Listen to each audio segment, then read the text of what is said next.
प्यारे बच्चों, आप सभी का मेरे चैनल पर हार्दिक स्वागत और अभिनंदन है। बच्चों, आज मैंने जिस प्रॉब्लम को सिलेक्ट किया है वो सीबीएसई 2026 के बोर्ड के एग्जाम में पूछा गया था ये क्वेश्चन, और ये 2 मार्क्स का क्वेश्चन था। बहुत ही सिंपल और बहुत ही प्यारा क्वेश्चन है, और ये लगभग हर साल सीबीएसई बोर्ड में ये पूछा ही जाता है।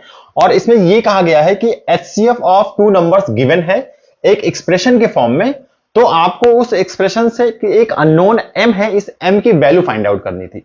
तो आइए देखते हैं कितनी जल्दी और कितनी खूबसूरती से इस प्रॉब्लम को सॉल्व करके हम अपने 2 मार्क्स सिक्योर कर सकते हैं। HCF of 210 and 55। तो सबसे पहले तो हम देखते हैं कि हम इन 2 नंबर्स का HCF कैसे निकालेंगे फास्टेस्ट वे से। तो सबसे पहले हमने नंबर लिख लिया ऑलरेडी, जो मैं डिस्कस कर चुका हूं कि फास्टेस्ट वे क्या है किसी भी नंबर का एलसीएम और एचसीएफ फाइंड आउट करने का। तो सबसे पहले हमने नंबर लिखा, हमने देखा 2 से डिवाइड हो सकता है, इसको 2 से हमने डिवाइड किया तो 105 आएगा।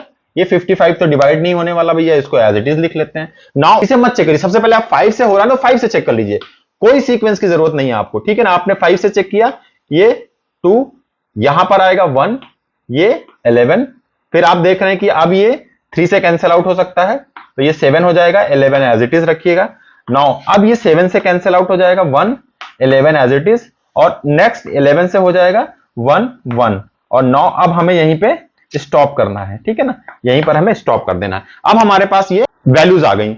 अब हमें ये देखना है, मैंने आपको पहले बताया कि एचसीएफ फाइंड आउट करना है, तो कुछ नहीं देखना, बस ये देखना है कि इस पूरी प्रोसेस में कौन सा ऐसा नंबर है जिसने इन सारे नंबर्स को एक साथ डिवाइड किया।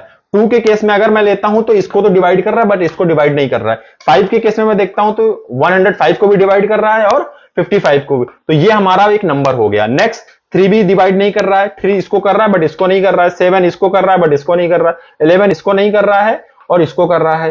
तो इस तरीके से केवल और केवल 5 एक ऐसा नंबर है जो 105 और 55 को एक साथ डिवाइड कर रहा है। नाउ हमारे केस में एचसीएफ क्या हो गया बच्चा, एचसीएफ हो गया 5, तो हमें तो एचसीएफ मिल गया ना।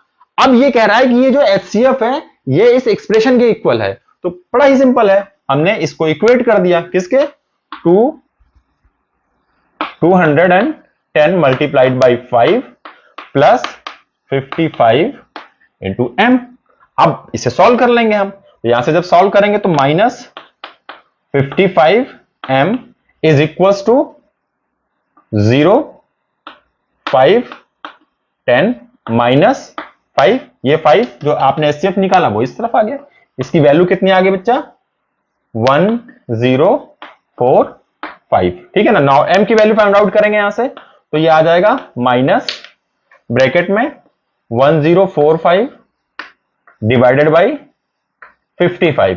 नाउ इसे कैलकुलेट करेंगे तो आएगा यहां पे 19। नाउ फाइनल रिजल्ट आपका आ जाएगा -19, और यही आपका आंसर है -19। तो m की वैल्यू कितनी आ गई बच्चा, -19। देखा कितना सिंपल सा क्वेश्चन था, 2 मार्क्स का क्वेश्चन था, और ऐसे क्वेश्चंस हर साल बोर्ड एग्जाम में पूछे ही जाते हैं। तो ऐसे ही एलसीएम और एचसीएफ की एप्लीकेशंस बेस्ड प्रॉब्लम को समझने और जानने के लिए मैंने डिस्क्रिप्शन में और वीडियोस डाल दी हैं, आप उन्हें जाके चेकआउट कर सकते हैं। मिलते हैं नेक्स्ट वीडियो में, टिल देन जय हिंद।